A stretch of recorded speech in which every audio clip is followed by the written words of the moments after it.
Welcome, ladies and gentlemen, to the live. Today, we're going to be talking about the spoon theory, which is one of, it's kind of become kind of a guiding principle to a lot of things that I do in life. As you're kind of joining in here, I'd love to see you say hi in the comments. If you haven't, there's a button on, there's a link on top of this post that'll explain how to get your name seen. See, when you guys comment in here before, because of the program we use for these lives, I can't see who you are when you comment.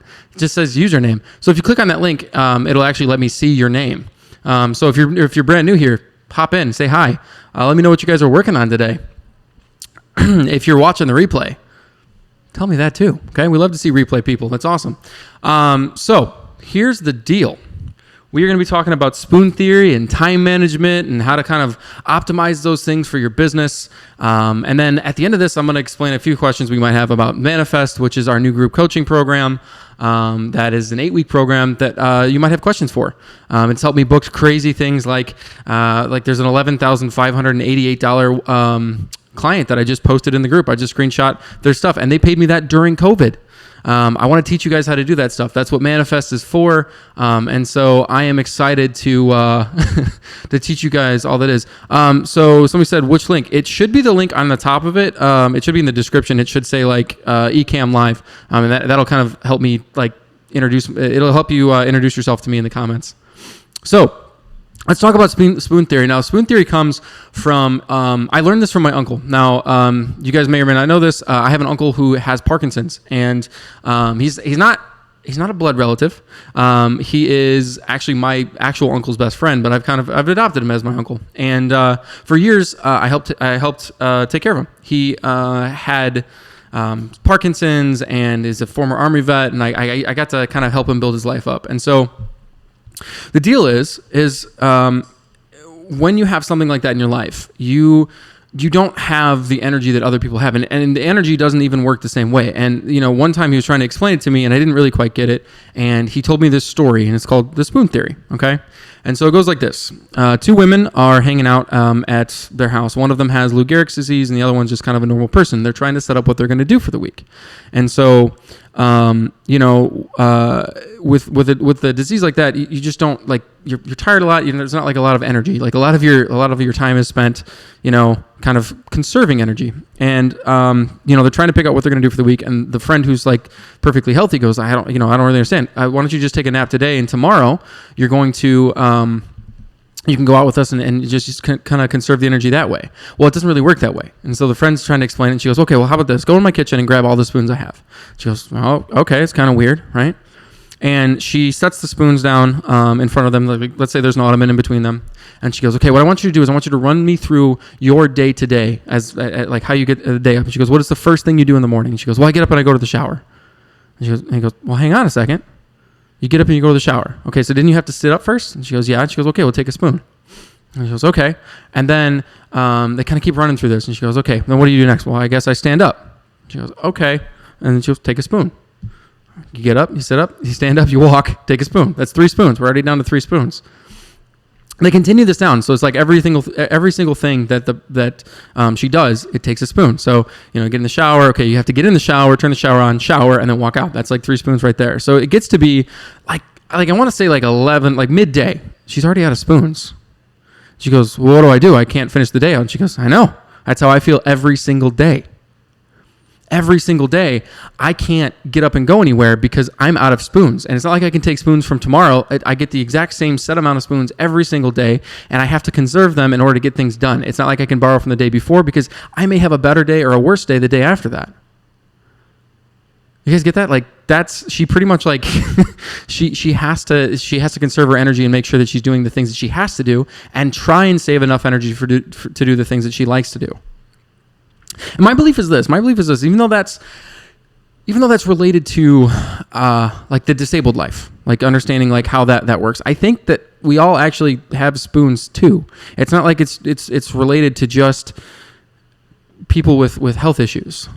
I think that the way that our life works and the way our business works is that we really only have a certain number of spoons, and we are trying to allocate them into too many places. Okay? We have too many things that we're trying to do. We're trying to borrow from tomorrow in order to do something that we need to get done. And it doesn't work that way. Borrowing from tomorrow means we have twice as much work tomorrow as we do the day after, as we would if we'd started that today. That's a problem. And I think in life, the spoons are they're like time. Okay, we have aspects of our life that we can put time into, and one of those ways, like we have three essential areas where I believe that time is spent. We have what we would call exploration, which is where fun is. It's where inspiration comes from.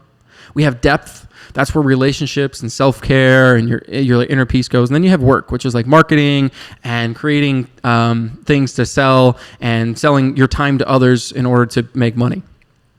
And we put our spoons in all these three baskets, okay? And a lot of us as photographers, we have a problem. We're putting all of our spoons in work, meaning we're trying to be a master of everything that we can ever do.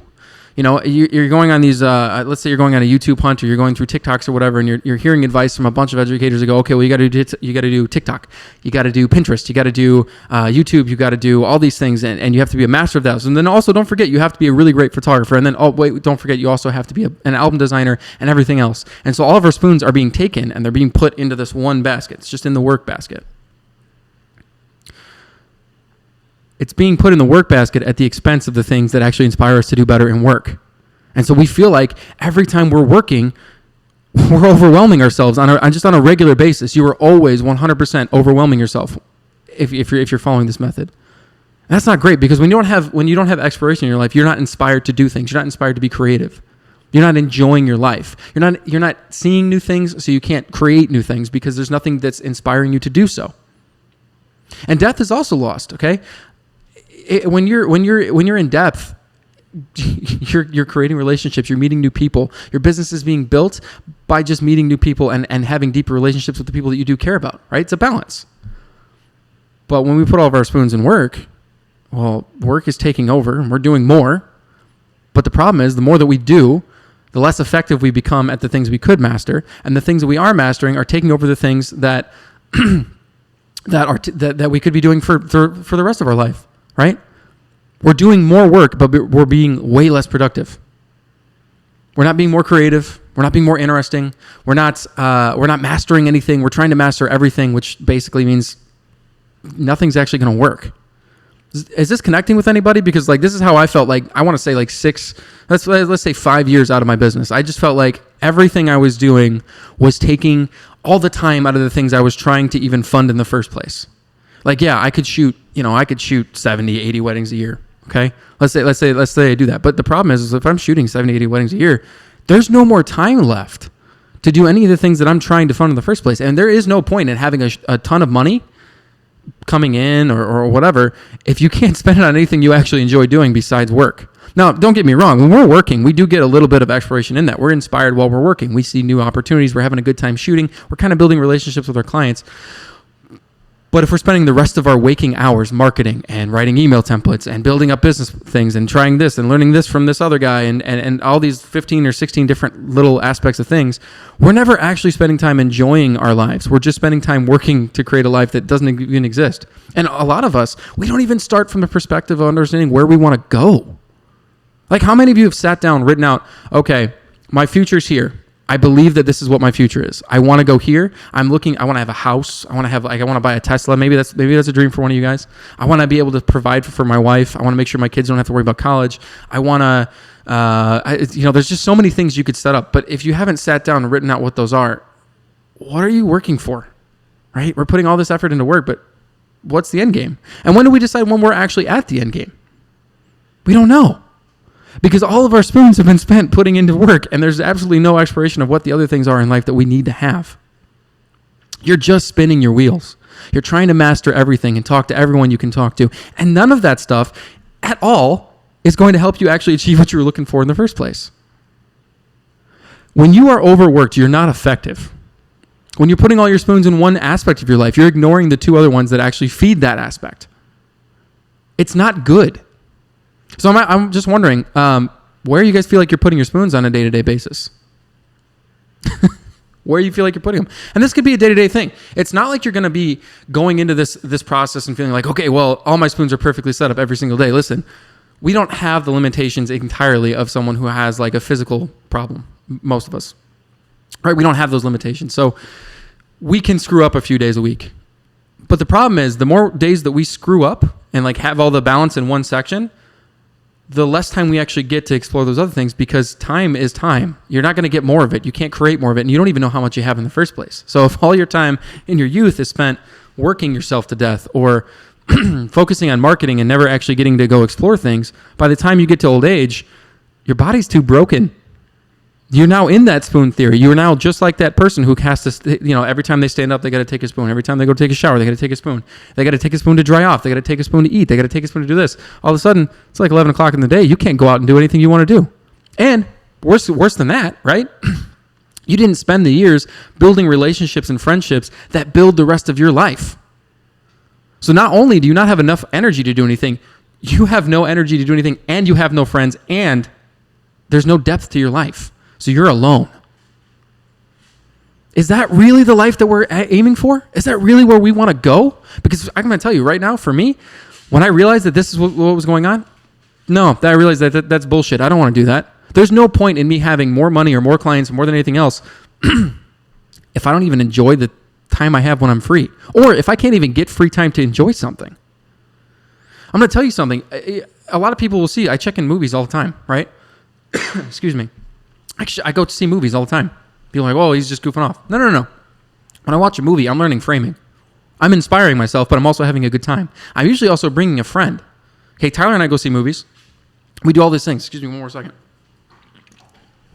I had something in my throat. I don't know. Point is, I'm feeding two parts of my life when I'm doing that, and indirectly I'm feeding the work part too, right? Because when I see some really interesting framing in a movie, I'm like, okay, I can apply that to a photo. Oh, this is really cool. I like the lighting here. I can probably do that somewhere else. It's like all kind of consistently being recorded, okay? But I'm doing that through feeding the other aspects of my life. Trust me, when you want to be creative and you want to build things out, you have to have a balanced life. And so how do we fix this? How do we stop trying to be everything and just be accepted where we're at and understand where we're going to go, right? How do we narrow this down? How do we have one action start creating more actions for us? Well, let me explain. This is the basis for everything that we do in this group, okay? Every time I come on this live and I'm trying to explain this, I'm trying to get you guys to understand this.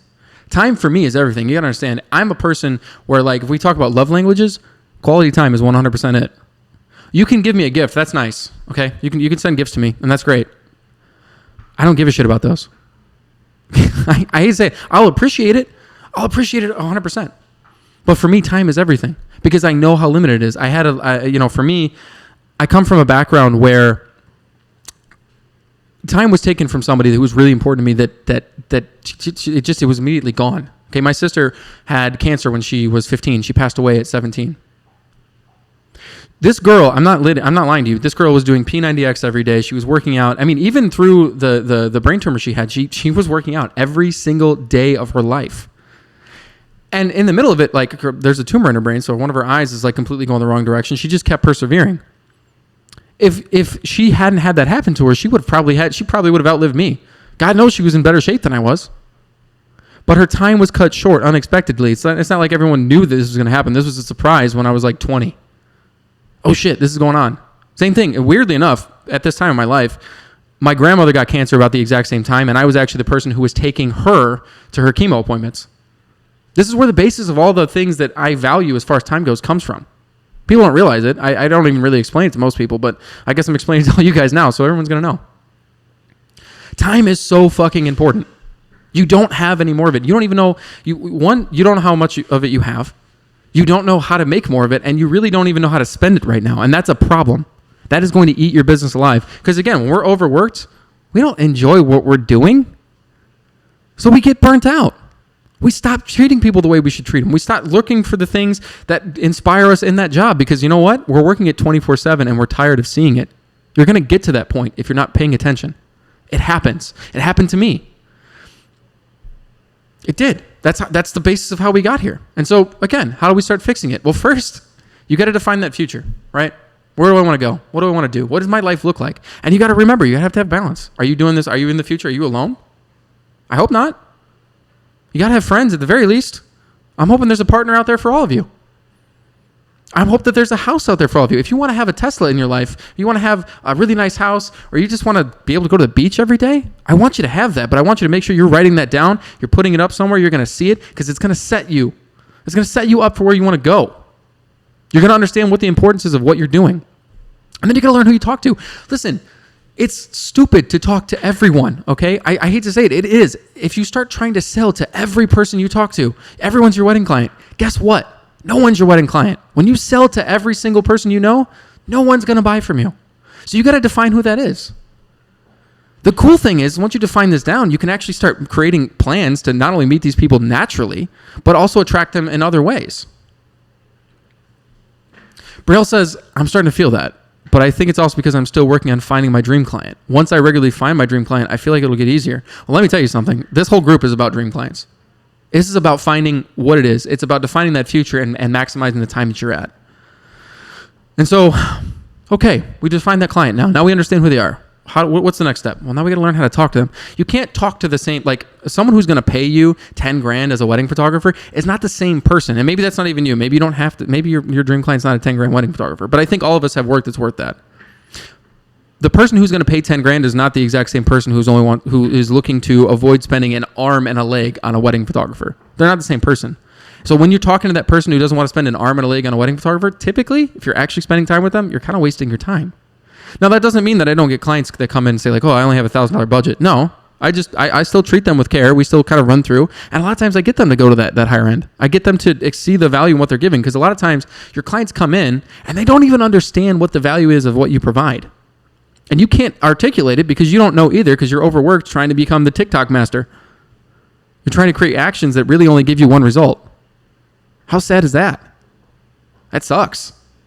So you got to learn how to talk to these people. You got to find out what it is they love about, not just, you got to find out what they love about life. They got to find out what their interests are. You got to find out what they love about their partner. What do they value? What are they looking forward to in getting out of their wedding?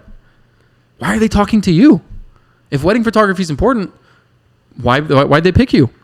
If photographs are something that's important for them for their wedding, why didn't they just go on Craigslist and find somebody? There has to be a reason that they picked you. There has to be a reason that they actually spent the time to define this. And when you start cutting out the people that you know just aren't a good fit, all of a sudden, those spoons start becoming more and more free. You have like a supply that's being built back up.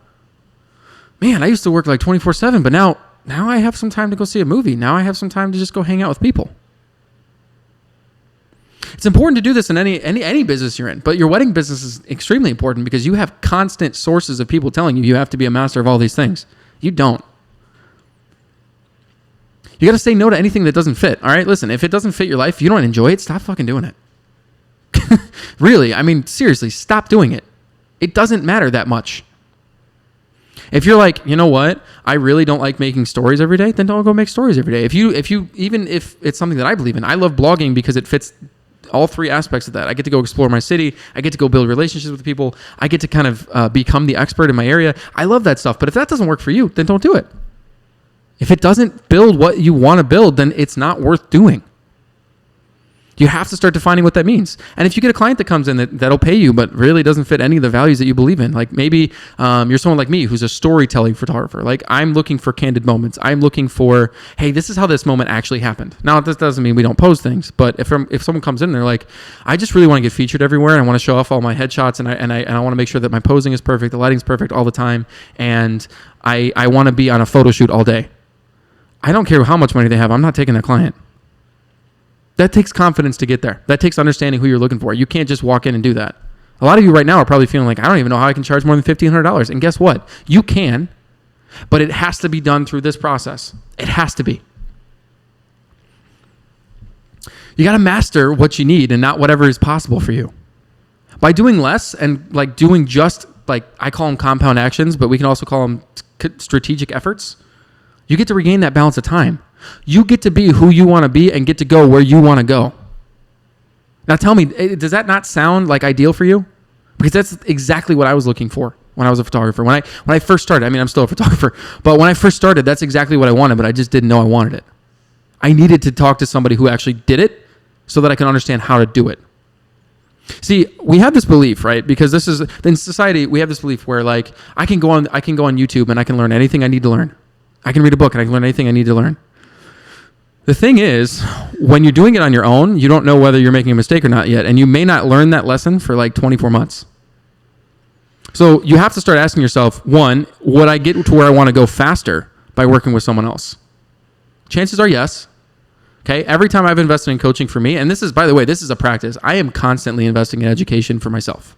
I am constantly working on myself, whether it's through books, whether it's through listening to podcasts, whether it's through talking to different coaches. I'm constantly trying to improve who I am as a person and a human being. That comes first, by the way. That's before work stuff. Work stuff comes afterwards. The technicalities and things in life, I do focus on those. I do want to learn those, but if they don't come from a place where I'm being a good person, then they don't really matter. Just to be honest. So you have to ask yourself, one, would I get help?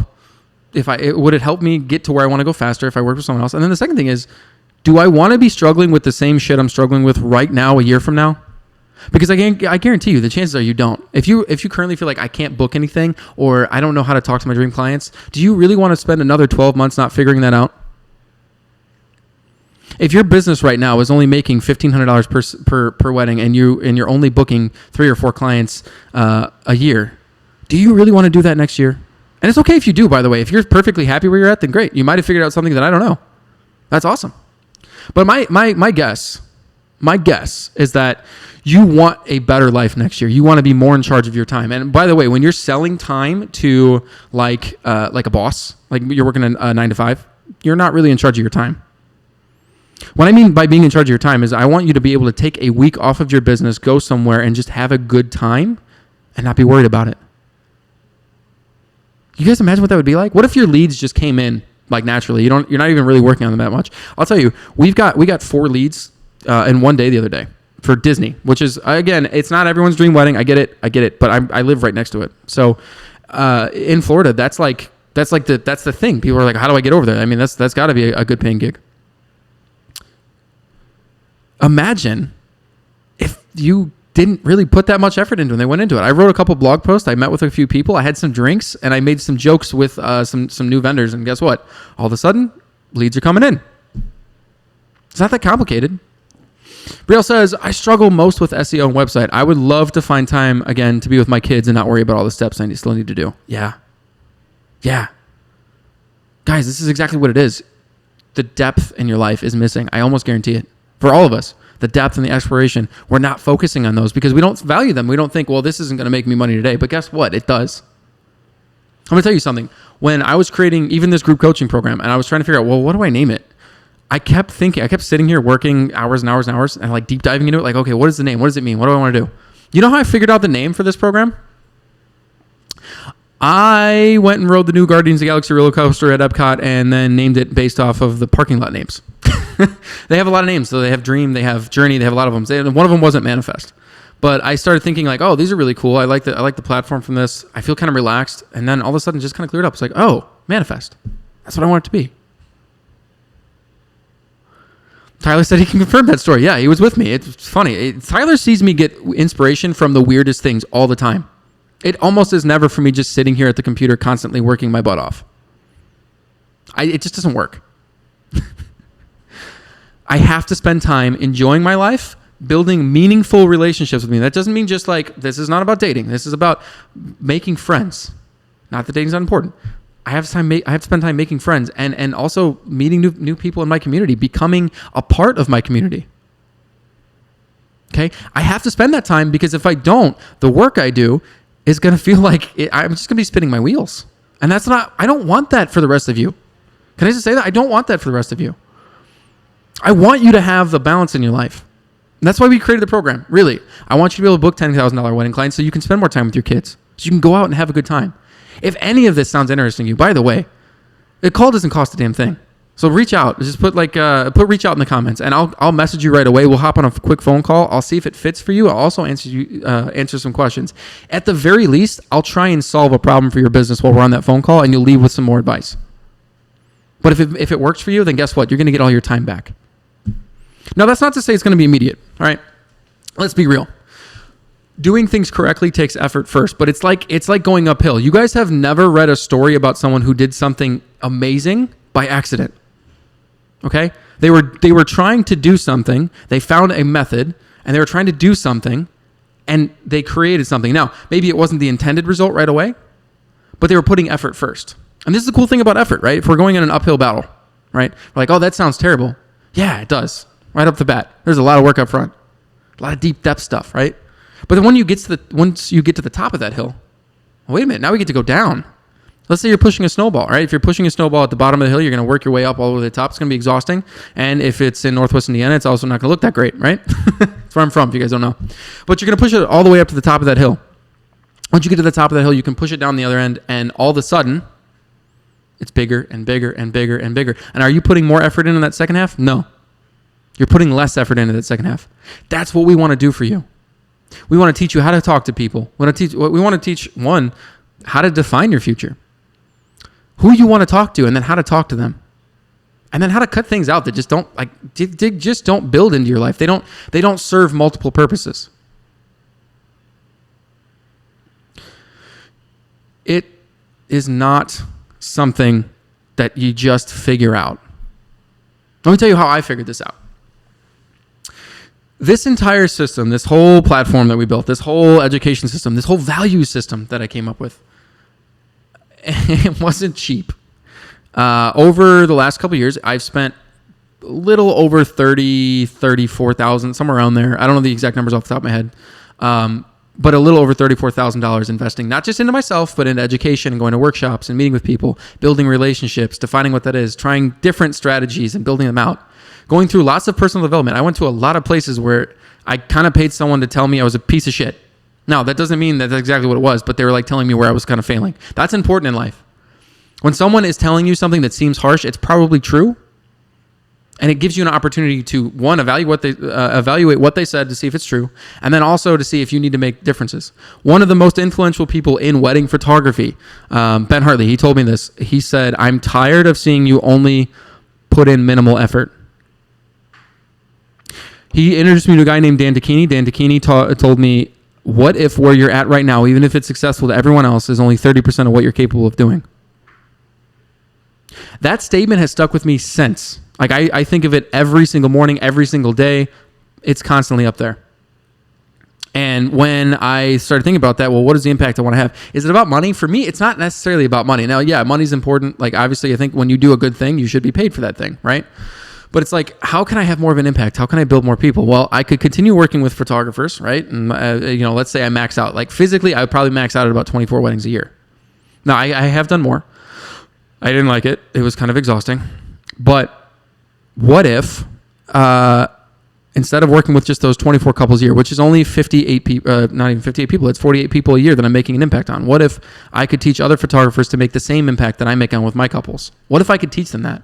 And then those photographers would all work with 24 couples or work with 20 couples. And then each person that I work with is now impacting 40 people. Well, all of a sudden, me putting like one effort in is now changing a bunch of people's lives, and everyone's getting better and happier because I've put that effort in. That's how this whole course thing started. This is all built so you get your time back, you enjoy your career more, and you have deeper relationships with your clients. And you know who those clients are. God, it sucks to talk to people who just don't value photography. If I could, honestly, if I could go back like 5 or 6 years, I would have done this way sooner. I would have invested that money way sooner, because even though it seems crazy at first, right? When we make investments in things, they seem like, oh my God, I can't believe this is going to happen. It's so much cheaper at the end of it. Like when it's done. Every single time I've invested in education, every single time I've invested in a trainer, every time I've went to like a hypnotherapist, like that's someone who talks and helps me think things through. I'm like, man, this is expensive up front. But at the end of it, I don't regret it at all. Wow, this 10x what I was doing. And a lot of times this comes out with our clients, right? We're thinking, okay, we're going to tell them our package is $5,000. Maybe that's a lot of money to them at the time, right? So, wow, you're investing $5,000. That $5,000 is cheap over time, okay? There's a study that was done years ago, and I'm going to misquote the shit out of it, so don't exactly quote me on it. But there's a study that was done years ago where people were asked, how much they would pay to get a photo back of a moment that's passed years later on, like years later on. So like a spouse that's passed, or someone important in their family they didn't have photos of that passed. The people were asked, okay, well, how much would you actually invest to get that back? Like, what would that mean to you? A lot of people said over $100,000. So when I tell people, okay, well, my package is $5,000, but I guarantee you we're going to get everything that you care about because I'm going to spend the time to learn who you are as a person and what matters to you and make sure that's included in that gallery. Well, I'm going to tell you, even if I charge $10,000, $20,000, $17,000, whatever, because I have some clients that have done that, that looks a lot cheaper in comparison. In comparison to missing it and not getting what they want, which is what a lot of people go through with their weddings. Oh, my photographer missed this. I cheaped out and I got this $1,200 photographer. They didn't do this. The reason the $1,200 photographer misses all of those things is they don't spend the time to ask them, and they also don't have enough time. I want to teach you how to have profit in your business so that, like, when you're working, you can say no to things and have more time to relax and make sure you're taking better care of your clients. But also, when something happens in their life, you can go back and do something better for them. I had a client that was booked for about 2 years, and her wedding was supposed to be this month, and unfortunately, she got breast cancer. So they had to push her wedding back a full year because she's going through chemotherapy. Because we're correctly priced, I'm able to just go. I flew all the way to Michigan. I shot a quick little session before she went into chemo and lost her hair with her and her partner, and gave them some, like, just a little bit of brevity, because that's typically what people are looking for in that situation. They want to laugh and enjoy life and be treated normal for a minute. I'm able to let them move to the next year because I'm not trying to take 36 weddings a year. My calendar's, it's not like playing Battleship on which date I'm available. I have more free time in that calendar. I have enough profit in the business to move things over, and I can treat and work with people in a better way. And that's what I want for all of you. So if you're sitting here thinking, hey, I want time back in my life. I want my relationships to matter more. I want to be able to take care of my clients better. I want to be able to charge more so that I can get the things that I want in my life. You got to reach out, because I don't want you to sit in the struggle for the next year. So again, just comment, reach out. I will message you. It won't hurt. We won't hard sell you. It's okay. If you decide this doesn't work, it doesn't work. But I want you to be really clear on where you're at. Are you happy with where you are right now? And would it not be better to start working on it so that next year you're not struggling like this? I think it would. I really do. And so, final thing, I want to announce something that's kind of fun. Now, we're closing the doors for this program tonight, okay, at midnight PST. That means Pacific Standard Time. What that means is that I'm going to be closing the doors for enrollment. So you have to get an appointment with me by the end of today in order for me to enroll you in there. Now, we're going to try and get everyone in. It's a limited group coaching situation. There's only going to be 8 people in each group. We probably will only have 3 groups, okay? So that's the plan as of right now. I'm going to enroll everyone who talks to me today who says, okay, I'm tired of struggling and I want to do something else today. And get them set up for next week when we start. Now, I have stuff starting a week after that, and if we have some spaces open, I may open it again. I probably won't, though. I most likely we're going to talk to more than enough people, because I know there are some go-getters in this group that are ready to stop struggling and ready to be happier in life, that we're probably going to fill up every spot. I'm not doing like 20 of these groups, okay? 16 is about our goal. That's 2 groups. So if you don't get in, you're going to miss out. And I can't tell you it's going to be the same price now as it is later on. That's the thing that happens when something's actually worth doing. It gets more expensive over time. Your wedding photography should be the same way. You should be getting better year over year. So your prices should be going up year over year. I don't want you all to sit in the struggle. So if you're really tired of struggling, go ahead. Type in reach out. I'm going to message you. I'm happy to help you. I'm happy to help you out. But this is limited, okay? I'm closing the doors. Last but not least, later on tonight, we are going to do a portfolio review, okay? Website, a homepage or portfolio review, okay? Up until close. Ish. Okay, closes 2 a.m. my time. Or it's 3 a.m. my time. Probably not going to be doing it that late, but right around 8 o'clock tonight, I'm going to do a live, and I'm going to go through a bunch of websites. You're going to get some free feedback for those. And what we're going to do is I'm going to answer questions about the program as they go. All right? Now, this is going to be really laid back. I'm going to have some drinks. My assistant's going to be with us. He's going to have some drinks. He's going to give his feedback. I'm going to give my feedback. We're going to have a good time. We're going to answer questions. I'm not going to get drunk and wear a Batman costume. Okay, that's another guy. But I am going to get drunk and kind of run through your guys' websites. All right? I just want to celebrate with you guys. I want to hang out. And if you have any questions while we're doing it, great. If you don't, you just want to get your website looked at, then come hang out. All right? I'm going to post that. We're going to schedule it right now. And I'm going to post a link, a Calendly link, all right, later on today of how do you get on my calendar. All right? I also want to DM you. I want to make sure that you're a good fit. I want to make sure that I'm an actual asset to you. I'm not doing this for everybody. You may get in a call with me. You may tell me where you're at in your business, and I might say, hey, listen, this isn't a good fit. And I'm going to send you to go somewhere else. I'm going to tell you how to fix your problems. Okay? We're going to make sure you're taken care of. I'm going to at least give you some sort of structure or strategy to get better so you are prepared for next time. I can't wait to hang out with you guys tonight. I'm really excited about it. Again, this is going to be 8 p.m. Let's let 8 p.m. Eastern time. So 7 Central and someone else do the math on Pacific. I'm not great with time zones, okay? We're doing 8 p.m. Eastern. So I'll see you guys later on tonight. Again, type out reach out in the comments if you really want me to talk to you. Thanks for coming and hanging out. Next week, we're going to go back to like some regular stuff. I hope this was like really good for you. Because it was really good for me. I feel like I kind of poured my soul into you guys, and I love when I feel that when I'm done with the live. All right. Talk to you guys soon.